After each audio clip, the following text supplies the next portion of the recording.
Salam dari HKBP Kernolong, HKBP tertua di Pulau Jawa. Sebelum kita memasuki peraduan malam, sejenak kita mendengarkan firman Tuhan. Mari kita berdoa. Terima kasih Tuhan atas penyertaan-Mu dalam hidup kami di satu hari ini. Engkau menjaga kami hingga pada malam hari ini. Sebelum kami merebahkan tubuh kami dalam istirahat kami mau mendengarkan firman-Mu. Ampuni dosa kami Tuhan, hanya di dalam nama anak-Mu Yesus Kristus kami berdoa dan mengucap syukur. Amin.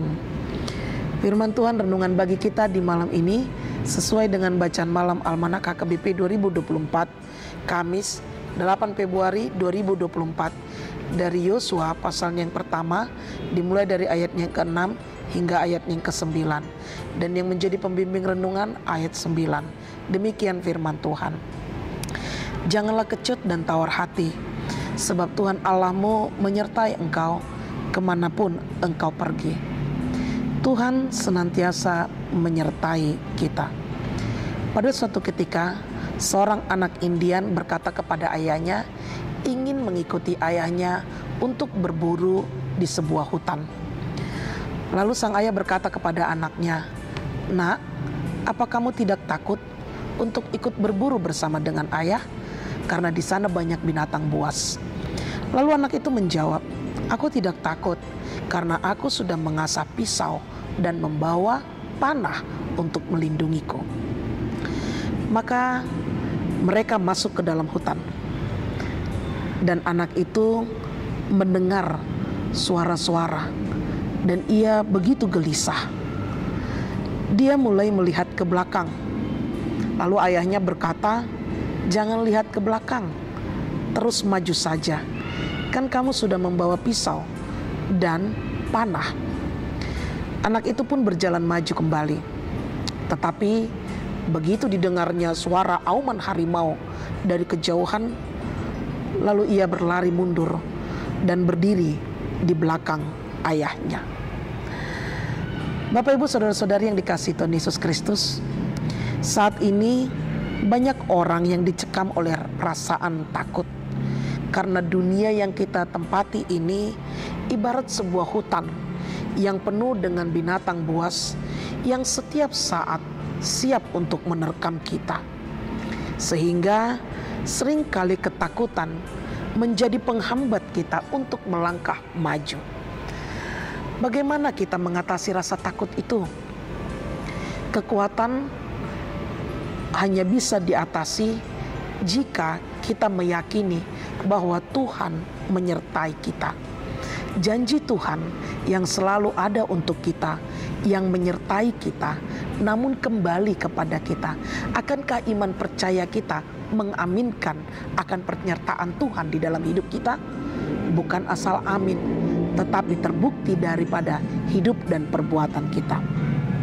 Setiap kita pasti berharap memiliki hidup yang baik-baik saja. Tidak ada satupun di antara kita yang menginginkan hidup kita melarat, sengsara, menderita. Tidak. Tetapi setiap kita pasti menginginkan hidup kita baik-baik saja. Namun pada kenyataannya adalah hidup yang baik-baik saja itu pun penuh dengan tantangan yang seringkali membuat kita menjadi takut, tawar hati, dan merasa kecut. Seperti yang dialami oleh Yosua saat membawa bangsa Israel keluar dari tanah Mesir menggantikan Musa. Yosua sangat mengerti bagaimana sulitnya memimpin bangsa Israel yang sangat sulit diatur dan yang tegar tengkuk itu. Dan Tuhan melihat keberadaan Yosua.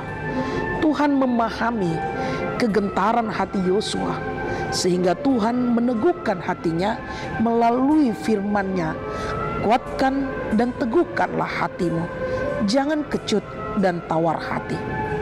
Bapak, Ibu, saudara-saudari yang dikasihi Tuhan Yesus Kristus, kita telah memasuki tahun 2024 ini 1 bulan 8 hari. Dan kita telah diberitahukan bahwa kita tidak akan pernah tahu apa yang akan terjadi di hari esok. Tetapi nats ini mengajarkan kepada kita, ingatlah Tuhan senantiasa menyertai kita. Ingatlah bahwa Tuhan selalu ada dalam kehidupan kita. Mari melangkah dengan pasti, dengan teguh, keyakinan, iman yang kuat bahwa kita dapat menapaki tahun 2024 ini penuh dengan sukacita. Walaupun banyak tantangan, walaupun banyak hambatan, itu tidak menghalangi kita untuk melangkah meraih kesuksesan, cita dan cinta kita di tengah keluarga, lingkungan, pekerjaan, pelayanan kita, gereja Tuhan, dimanapun kita berada. Ingat, Tuhan senantiasa menyertai kita. Datanglah kepada Dia, maka kita pun akan selalu diberkati Tuhan. Amin. Terima kasih Bapa atas firman yang telah kami dengar di malam ini. Kau menguatkan kami dengan penyertaan-Mu dalam hidup kami. Ajari kami Tuhan untuk menyerahkan hidup kami ke dalam tangan-Mu. Berkati kami dalam istirahat kami. Ampuni dosa kami. Hanya di dalam nama anak-Mu Yesus Kristus kami berdoa dan mengucap syukur. Anugerah dari Tuhan kita Yesus Kristus, kasih setia Allah Bapa dan persekutuan Roh Kudus menyertai engkau. Amin.